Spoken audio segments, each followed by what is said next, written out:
يؤدي حقه المجتهدون الذي لا يدركه بهد الهمم ولا يناله غوث الفتن الذي ليس لصفته حد محدود ولا نعت موجود ولا وقت محدود ولا أجل ممدود فترى الخلائق بقدرته ونشر الرياح برحمته ووتد بالصخور ميدان أرض ثم الصلاة والسلام على أشرف الأنبياء والمرسلين وحبيبنا وحبيب رب العالمين بالقاسم محمد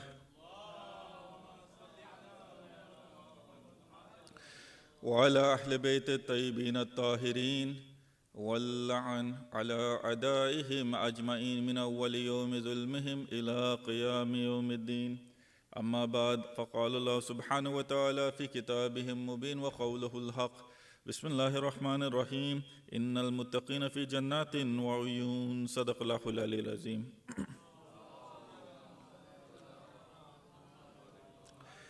Dear brothers and sisters, Assalamu alaikum wa rahmatullahi wa barakatuh. As the question was asked, what do we need to do to become companions of Imam Zaman alayhi salam, to become soldiers for Imam Zaman alayhi salam? And the reality is, what Allah subhanahu wa ta'ala says in the Quran, the only thing that matters in the eyes of Allah subhanahu wa ta'ala is that an individual have taqwa. An individual should have taqwa, but not just taqwa. What should you have with, because if we were just to end with taqwa, and people understand that taqwa only means to pray, only means to fast, only means to go to Hajj, that's not really the only definition of taqwa. I can pray, but then I, for example, drink. Is that taqwa? I can fast, and for example, an individual, they fast, an individual, they commit zina. Is that taqwa? No, that's what a lot of people don't understand. A lot of people, they think taqwa just means that you do what Allah subhanahu wa ta'ala has told you to do. But then when it comes to stopping yourself from what Allah subhanahu wa ta'ala has told you to stop yourself from, no, it doesn't. They don't. Taqwa, that's not what taqwa. Taqwa truly means to do everything that Allah subhanahu wa ta'ala has told you to do and refrain from doing everything that He has told you to refrain from or told you not to do. That's what taqwa is. And in reality, taqwa isn't just to the point of the masjid. And this is what the problem is. If you look at, for example, in the time of Amir al-Mu'mineen al-Islam, the people that Imam Ali al-Islam fought in Nahrawan, look at what history says about them. The history books, it said that they prayed so much that they had the mark of sajda on their head. They had the marks of prostration on their forehead. The people that Imam Ali al-Islam fought in Nahrawan. If you look at what the narrations say about them, they say that those individuals in Nahrawan, some of those individuals in Nahrawan, hatta the one who struck Amir al-Mu'mineen, Ibn Muljim, what does it say about him? He used to do some of the same things that those people in Nahrawan used to do. What did they used to do? They used to tie rocks around their stomach and fast in the daytime. Why would they tie the rocks? In that time period, it was called, in Pakistan, they called it a kamarband. In that time, it was a belt basically that they used to wear. Not the belts that we have today, but it was just a piece of cloth that they would wrap around their back. These people, what did they used to do? They used to put a rock on their tummy, on their stomach, and tie around a cloth, just so that the stomach would not make a lot of noise. Is that taqwa? They did this, yet they came out and fought against the Imam of the time. The Imam of the time. You look at narrations regarding Imam Zaman alayhi salam. You look at narrations regarding Imam Zaman alayhi salam. The narrations, they state that when Imam rises, he will leave from Makkah. He'll leave with his army. People will join Imam. Who are these people? These people are those people that have been saying Labbaik Ya Imam for so long. Please understand this. These people are those people that have been saying Labbaik Ya Imam and calling Imam Zaman al-Islam. When Imam rises, these people will be on the side of Imam Zaman al-Islam. Some of the narrations, they state that when he goes and fights against Sufyani, some of the people from Imam Zaman's side will go to the side of Sufyani. Some of the people from Sufyani's side will come to the side of Imam Zaman alayhi salam. What does that tell you? that tells you that just praying is not enough to be with Imam Zaman. First and foremost, you need to have ma'rifat of the Imam. You need to have ma'rifat of it. If you don't know who the Imam is, then how are you going to help him? If you can't differentiate between Imam Zaman and Sufyani, what does that tell you about your ma'rifat? What does that tell you about where you are as a mu'min? Where you are as a mu'min. What was happening in the time of Amir al-Mu'mineen? Look at what the people of Nahrawan did. All of those people that Amir al-Mu'mineen fought in Nahrawan, they were in Amir al-Mu'mineen's camp in Siffin. All of them. They were in Amir al-Mu'mineen's camp in Siffin. When Muawiyah played this trick with the Quran on the spears, Umar asked him, when they played that trick, what did these people say? They said the Quran is being disrespected. This is going to end. This is going to end. When it wasn't even Quran, what had they done? They had just put paper on those spears. It wasn't even Quran, it was just paper on the spear. And these individuals who knew nothing but prayers, they thought that was Quran.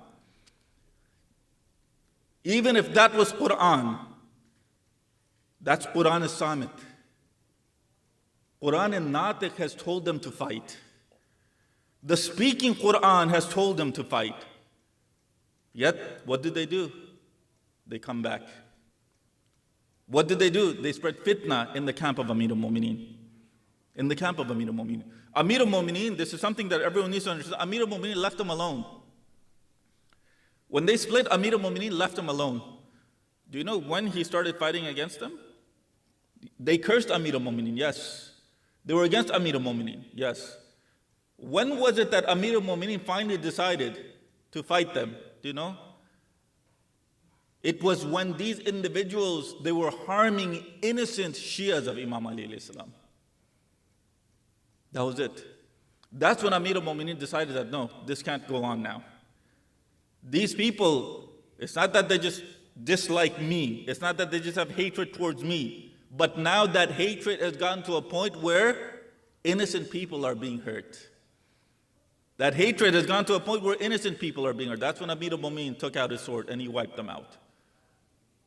Except for 9 individuals in Nahrawan. And of those 9, Shahid Mutahari, he writes that these 9 individuals, they fled to different parts of the world. Some of them, majority of them, they fled to what is Palestine now. Some of them, they fled to Iraq. Some of them, they fled to, out of Iraq, they fled to other places of the world. Bahrain, all these places. Yet Amir al-Mu'mineen, that taqwa is not just praying. Taqwa is not just fasting. That's not what taqwa is. Taqwa, brothers and sisters, you have to understand that Islam is a whole way of life. From the time that you get up in the morning to the time that you go back to sleep at night, Islam tells you how to do everything. Islam tells you how to do everything. From when you get up in the morning, hatta Islam, it tells you on what side you should sleep. Islam, this is Islam. It tells you the best side for you to sleep on. So what does Islam? It's not just a religion, it's a whole way of life. Taqwa means that that whole way of life doesn't just exist here in the masjid. And what's sad is people do not even respect the masjid. People don't even respect the masjid. And you can see it, not just this center, any other center. Why is it that the kids, they're left alone in this masjid to do whatever they want? When they're not that free at home, why are they that free in here in the center? Why? If you say that this is Abu Abdullah al-Hussein alayhi salam's house, if you say that this is the house of the Ahlul Bayt, then why would you allow your kids to come here and make a mess? Why? If you do not allow your own kids to make a mess at home, why would you let them make a mess in Lady Zahra's house? I don't understand this. The respect that you have for your own house, you don't have for this? You should have 1,000 times more respect for this place than you do of your own house. 1,000 times more respect. So when it comes to these centers, know that these centers are not a playground for your children. These centers are a place for your children to come here and learn something about Ahlul Bayt alayhim salam, learn something about Islam. If you're not bringing your children for that reason, please, you stay home and keep your kids at home too. Stay home and keep your kids at home. Because this isn't what the centers are for. The centers are for the children to learn about Ahlul Bayt. The elders, alhamdulillah, they've already learned about Ahlul Bayt from Pakistan, from India, from wherever you're from. You've learned about Ahlul Bayt. Now it's time for the children to learn about Ahlul Bayt. And in the country that you and I live in, it's very dangerous the way it's going. It's very dangerous the way it's going. If they do not learn about the religion here, if they only think that this place is a place of play, it's a playground, then where are they going to learn about Islam? Do the parents know enough about Islam where they can teach it? Do they have that time at home where they can teach it? No, they don't. No, they don't. This is why I said taqwa does not just mean you pray. Taqwa does not just mean you fast. Taqwa does not just mean you have, no. Taqwa, it encompasses your whole life, not just one aspect of your life. Here, the masjid is one aspect of your life. What about taqwa in regards to family? What about taqwa in regards to other mu'mineen? What about taqwa in regards to, for example, leave the Muslimin, leave the mu'mineen? What about taqwa in regards to just human beings? Taqwa encompasses your whole life, not just one aspect. Many people, they just think taqwa, oh, it has to do with Allah subhanahu wa ta'ala. Taqwa is just between me and Allah subhanahu wa ta'ala. No. A lot of the haram, halal, what do they deal with? Just you and Allah subhanahu wa ta'ala? No, they deal with you and another individual also. You and another individual. The sins that Allah subhanahu wa ta'ala will not forgive until the individual that you've wronged forgive. The sins between me and Allah subhanahu wa ta'ala, Allah will forgive if you ask for forgiveness. That's absolutely true. But if you've committed a wrong against another mu'min, Allah subhanahu wa ta'ala will not forgive you for that until that mu'min forgives you. This is what Islam teaches. This is what taqwa is. If you've wronged another mu'min, you ask for forgiveness. You ask for forgiveness. If you look at the akhlaq of the Ahlul Bayt, you look at Imam Zainul Abidin alayhi salam. You look at Imam Zainul Abidin alayhi salam, Mukhtar, he's finding every individual that had even thrown even a pebble at the camp of Abu Abdullah al-Hussein alayhi salam. He's looking for all of those individuals. And what is he doing to them? Killing them one by one, as they deserve. There was a man who, when Imam Sajjad alayhi salam, when they were back in Medina, this man, he comes and he goes, Ya Ibn Rasulullah, can you give me clemency? Ya Ibn Rasulullah, the government's looking for me. Can you allow me to be your guest? Imam Zainul Abidin, he looks at him and he goes, yes, no problem. The man, he starts to cry and he says, Ya Ibn Rasulullah, you don't know who I am. He goes, no, I know who you are. I know exactly who you are. You're the one that struck my brother Ali al-Akbar. I know. This is the akhlaq of Imam Zainul Abidin alayhi salam. That even if an enemy comes and they ask for clemency, you give it to them. Whereas when it comes to the mu'mineen, no. Do we Shias not have enough enemies out there that we need to be our own enemies? Do we Shias not have enough enemies out there that you and I need to be our own enemies? Think about that. So when a mu'min comes and apologizes, accept their apology. Why? Because Allah subhanahu wa ta'ala himself, He says the person who's the quickest to accept apologies, Allah subhanahu wa ta'ala is the quickest to forgive their sins. Allah subhanahu wa ta'ala is the quickest to forgive their sins. What sins have you and I not committed? Do we not want Allah subhanahu wa ta'ala to forgive our sins as fast as possible? Yes, we all do. We all do. When it comes to taqwa, this is what's the question. What can we do to be on the side of Imam Zaman al-Islam? One, have taqwa. Two, what I spoke about yesterday, the iman. And I hinted at that yesterday too. The iman that Imam Ali al-Islam wants. The iman that Allah subhanahu wa ta'ala wants. The iman that Imam Zaman al-Islam wants. Which iman is that? Iman al-Mustaqir. Imam Ali al-Islam, yesterday I spoke in my lecture, Imam Ali al-Islam, he says that there's two types of iman. Iman al-Mustaqir and Iman al-Mustawda. Iman al-Mustaqir is that iman that is completely ingrained in your heart. And it doesn't go anywhere. The other type of iman is that iman that is just at the tip of your tongue. As the time changes, it also changes. So you see that in the time of Imam Ali al-Islam, in the time of Imam Hassan al-Islam, hatta in the time of Imam Hussein al-Islam, a lot of those people that considered them to be Shias, themselves to be Shias, they had this second type of iman. This iman that changes with the times. If the people in Kufa, if they had that iman that Imam Ali al-Islam wanted, that iman al-Mustaqir, then those 20,000 people that wrote letters, they wouldn't have left Abu Abdullah al-Hussein al-Islam in Karbala alone. They wouldn't have left. Hatta the narrations, when Habib comes to Karbala, what does he say to Imam Hussein? He tells Imam Hussein, Ya Ibn Rasulullah, some of my clans members are over here. Do you give me permission to go call them? Imam Hussein said, yes, you have my permission, go. Do what you want. He goes, the narrations, they state that he goes, he convinces some of those individuals to come. Imam Hussein al-Islam needs help. While they were coming, they were attacked. They were attacked. Some of them, they were shaheed. Some of them, they were injured, they went back. Habib, he went back to Imam Hussein al-Islam. And one or two of them, they went with Habib. That was it.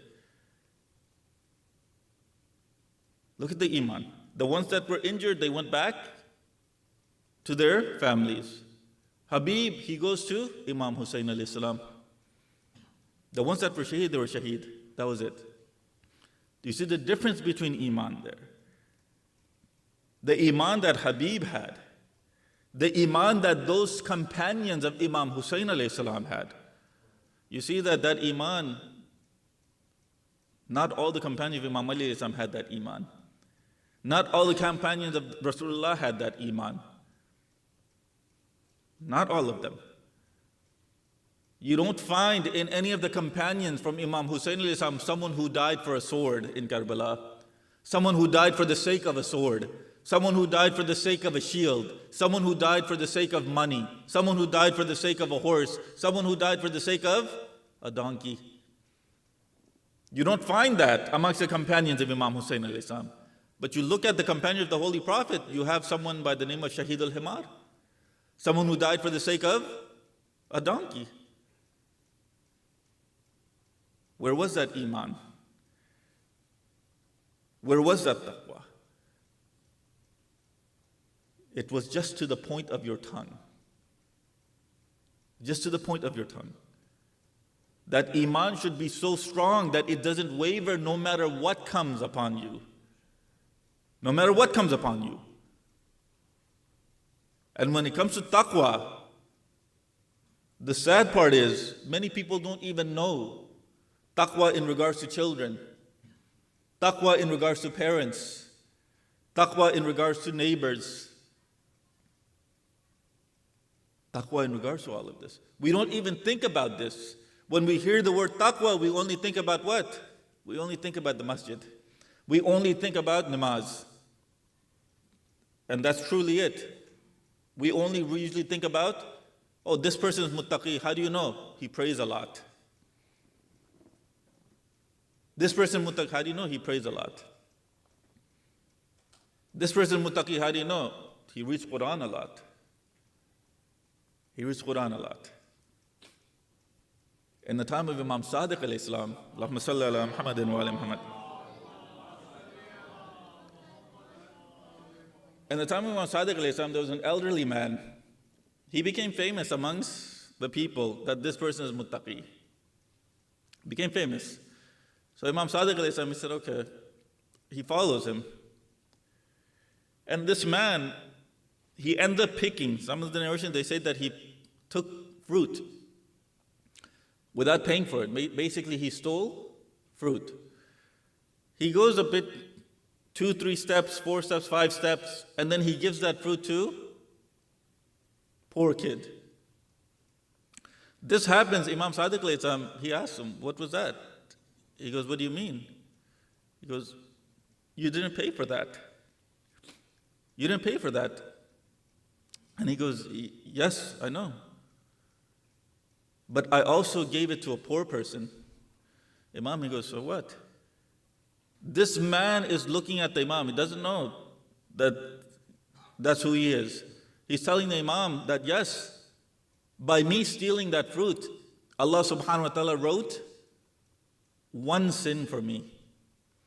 By me stealing that fruit, Allah subhanahu wa ta'ala wrote one sin for me. But by me giving that fruit to a beggar, Allah subhanahu wa ta'ala wrote 10 barakat for me. So what does he do? 10 minus 1 is 9. I have 9 barakat. I have 9 barakat now. Imam Sadiq alayhi salam, he looks at him, he goes, what's wrong with you? Those 10 barakat are for those people that have taqwa. 10 barakat are for those people that have taqwa. Stealing is contrary to taqwa. Stealing is contrary to taqwa. Not only do you get one sin, you did not pay for that. 1, 2. Because you did not pay for it, that's ghasbi. Now that it's ghasbi and it doesn't belong to you, you didn't even have the permission to give that away, you gave it away. You gave it away. How many sins is that now? That's 32, 3. Now that individual, they're going to eat it. Who's going to be responsible for that? Imam, when he explains it to him, who's he explaining it to? An individual that was known to be muttaqi amongst the people in Medina. An individual who's known to be muttaqi. And how did they know that he was muttaqi? He prayed a lot. He prayed a lot. This is why taqwa is just not in the masjid. Taqwa is just not in prayers. Look at the way that an individual, and this is what the Imams say, if you want to know how much taqwa an individual has, when should you look at them? When they're here out in public, when everyone's staring at them? No.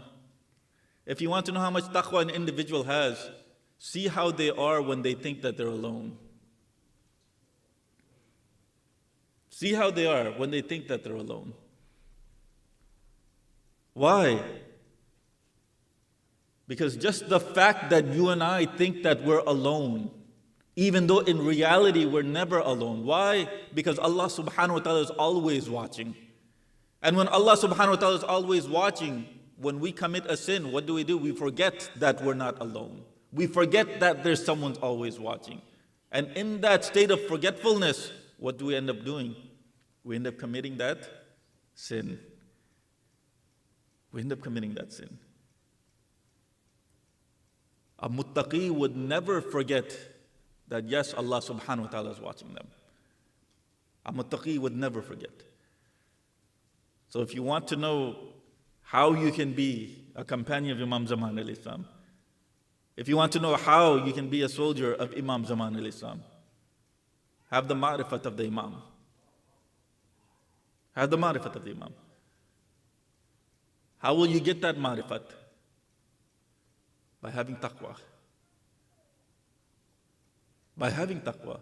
And you see that all of those individuals, this is where I'm going to end my lecture. You see that all of those individuals in Karbala, they had that ma'rifat of Imam Hussein alayhi salam. They had that ma'rifat of Imam Hussein alayhi salam. That taqwa. Hatta what kind of ma'rifat did they have of Imam Hussein alayhi salam?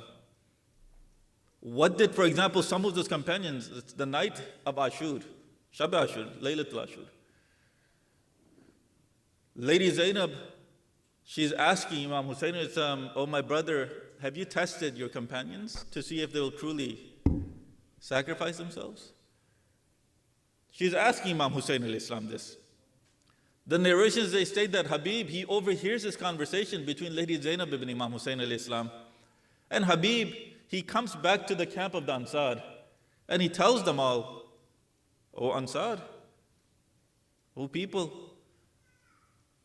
the daughter of Amir al-Mu'mineen, the daughter of Bint Rasul, she doubts whether or not we are ready to sacrifice our life for Abu Abdullah al-Hussein al-Islam.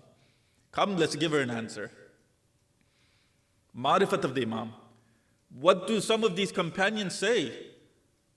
They say, "Ya Bint Rasul, if we were to be killed 1,000 times and our bodies and our body parts were to be split into 1,000 pieces and those pieces were burnt and the ashes were thrown into the winds, we'd ask Allah subhanahu wa ta'ala to send us back so we can sacrifice our lives for Abu Abdullah al-Hussein al-Islam again.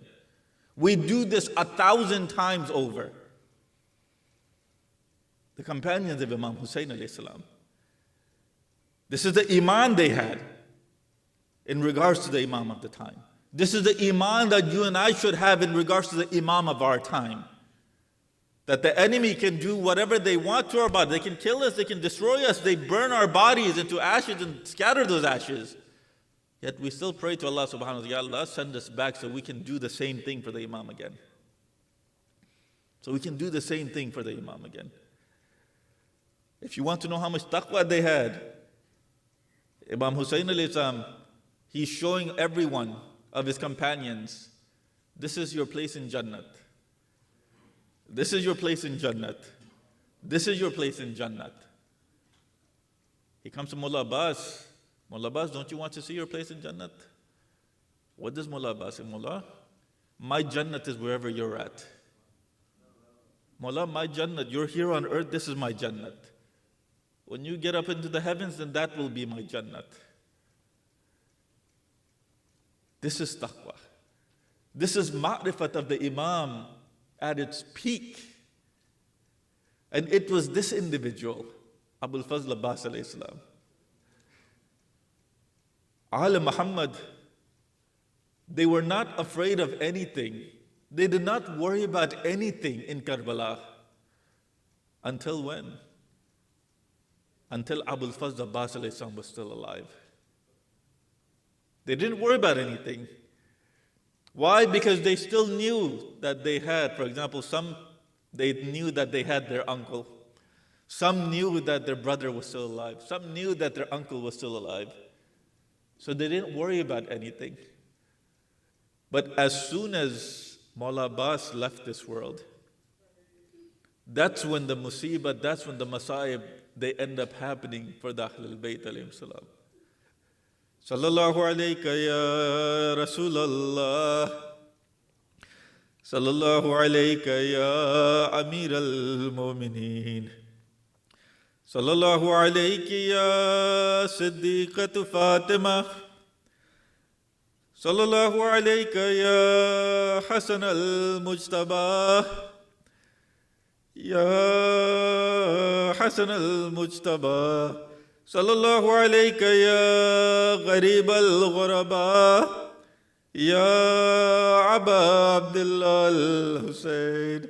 Brothers and sisters, Mullah Abbas alayhi salam, he's the only one left. And he comes to Abu Abdullah al-Hussein alayhi salam and he asks him, "Ya Mullah, do you give me permission to go out for battle?" Mullah Hussein alayhi salam, he looks at Abbas and he says, "Oh Abbas, you're the standard bearer of my army." Mullah Abbas, he looks at Mullah Hussein, he says, "Mullah, who am I the standard bearer of now? Mullah, what army are you talking about? Mullah, there's only women left. Mullah, there's only children left." When he says this, that's when Imam Hussein alayhi salam, he says, "Ya Abbas, please, if you want, you can go bring water for the people of my camp. When Maulana Abbas leaves, the narrations, they say that Maulana Abbas, he left with the spear, he didn't leave with his sword. And when he left to the river Furat, what does he do? He gets there, and when he wants to drink water, he takes some water in his hands and then he throws it. Why? Because he realizes the thirst of Sakina. He says to himself, oh self, how are you going to drink this cold water when the children of Hussein are still thirsty?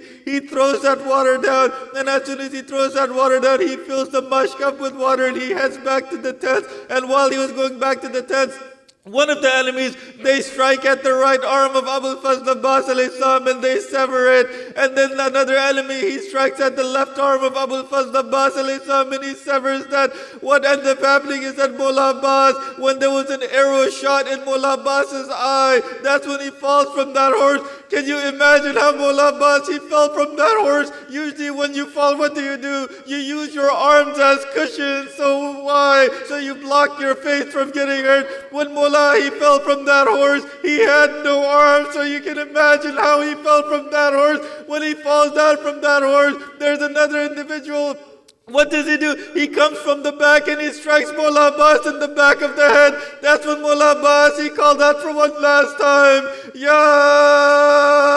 Aba Abdullah Adrikni.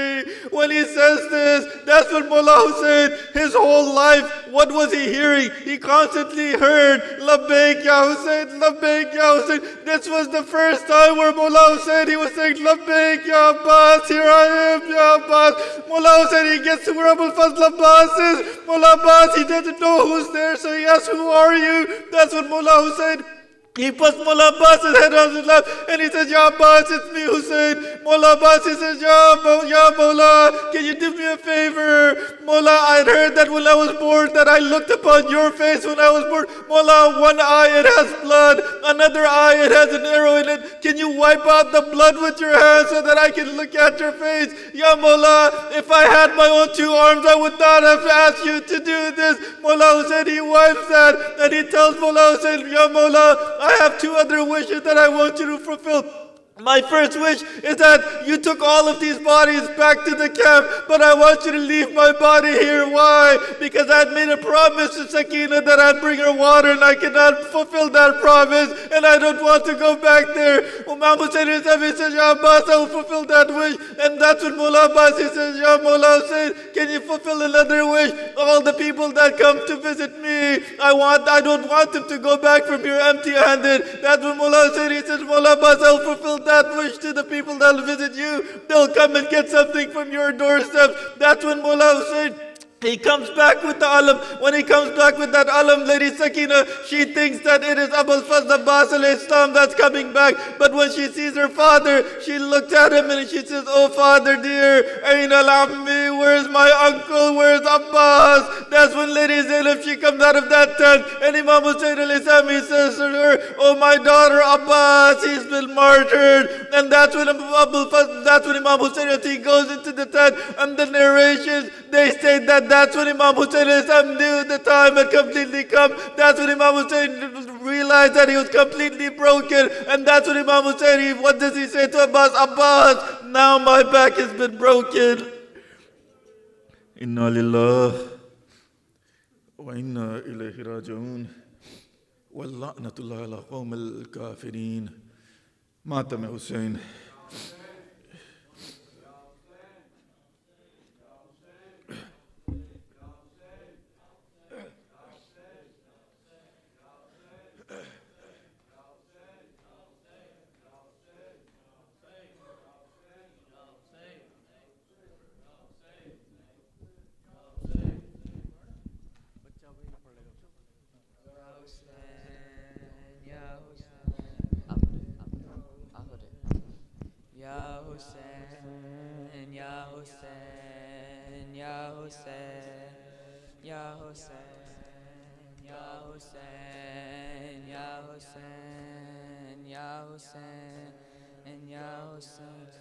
जदो होई मरशाद खालिक दी ओ जदो होई मरशा खालिक दी करबल नू अर्श बनावा लिखे बादो नाम 72 दे ओ लिखे बादो नाम 72 दे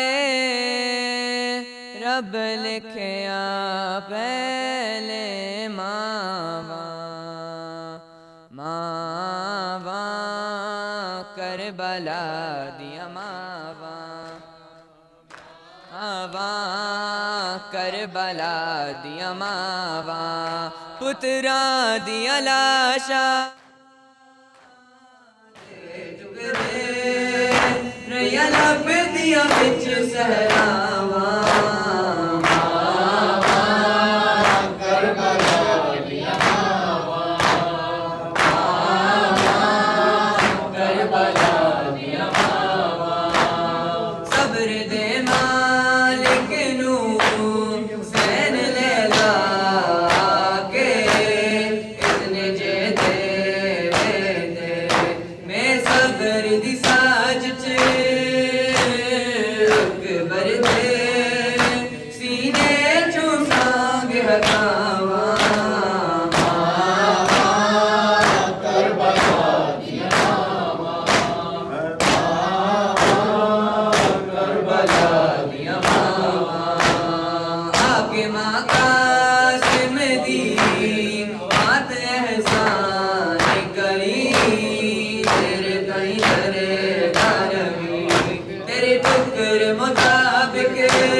खातिर करती है गुजारा आबाद मुझे आपके खातिर में है मारा आबाद मुझे आपके खातिर में है मारा आबाद जुल्र आपने तोहफे में मुझे बख्शे थे जुल्र आपने तोहफे में मुझे बख्शे थे उसको बेदर्दी से जालिम ने उजाला आबाद मुझे आपके खातिर में है मारा आबाद मुझे आपके खातिर